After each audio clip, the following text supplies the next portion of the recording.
Hi, Julia. Hi. Thank you very much for doing this interview with me and finding out more about the business analyst role in the agile setting. What is that like to become agile? Like, what does it look like before and after? Before the waterfall world, basically you can't really release anything until the project is done, right? So it could be a few months, or it could be on a very large scale. It could be like a year to complete something, and you wouldn't really realize the value until you release it to the user. Versus the agile world, basically you release something every 2 to 3 weeks, and it really helps, right? Especially from the user experience and how fast we can help out the users. Yeah, basically release the value to the user in a more quickly, more faster fashion. Also, the team dynamic is definitely different because in an old-fashioned way, BA always required to gather all the requirements, find out the gaps and all that. But with the agile methodology, you basically have the help from the entire team. Like, you don't really have to do that by yourself. All you have to do is come up with the user stories and the acceptance criteria solely from the user perspective, and in terms of how we're gonna do it, or what are the issues and potential gaps. You basically work with the entire team to find out, and that's way better in terms of determining the gaps, right? To find out the gaps, because you have more expertise and more brain power. The key thing is to change your mindset for agile, right? So the dev team is really, really used to have a really detailed requirement, all break down into tickets, and they can just go ahead and do it, versus now they have to participate, and they have to really understand the needs from the users and help with the solution. And sometimes it's not perfect, right? And so it just have to change their perception around how we do things.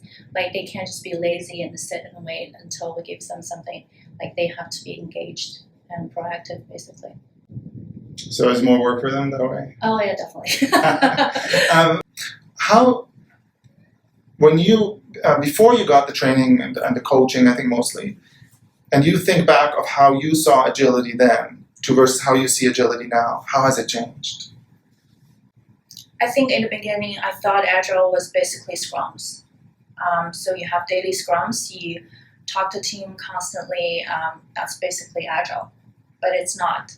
Basically, it moves the business into a very product-centric model, and you have to make sure the team really works closely together, and you understand the problem. If you found out there's issues, you address that issues right away with the team.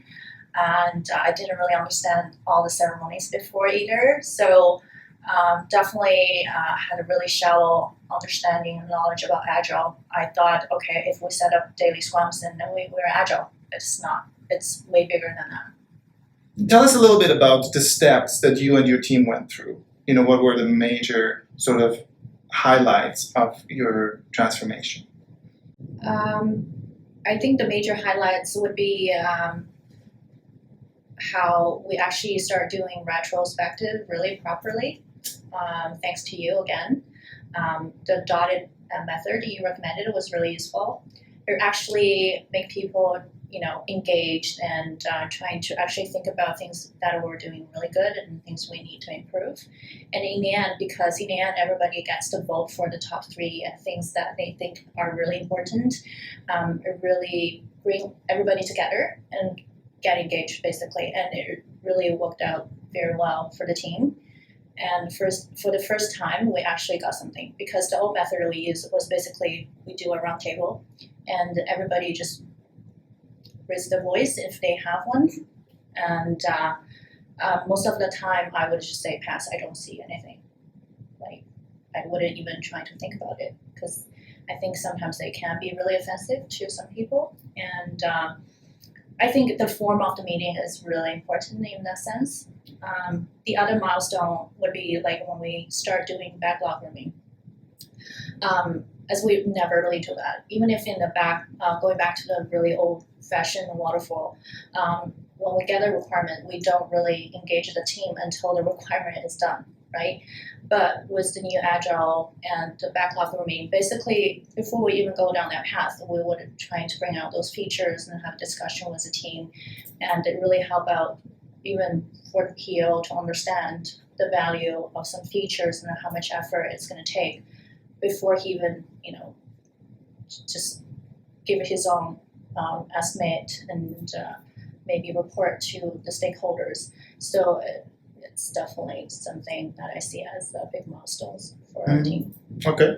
Could you speak a little bit from what you think is the product owner's perspective through all this? He's not here. Can you speak on his behalf? How do you think he saw this progress? What was it like for him? What was his interactions with you like?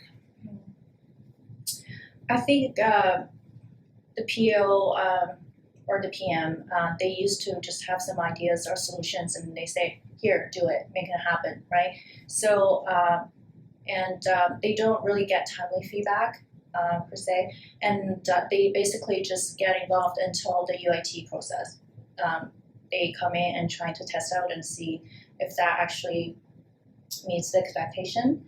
Versus now, as the PO or PM, they get to work with the team directly, and it's more interactive. They get timely feedback, and sometimes it will alter their vision of the product in a way, and so they don't really work in the silos versus like they're now working with the team. And I'm sure they're really happy with the result because now they just talk to the team directly and just have things build up so quickly, and it's just never the things they would imagine without Agile.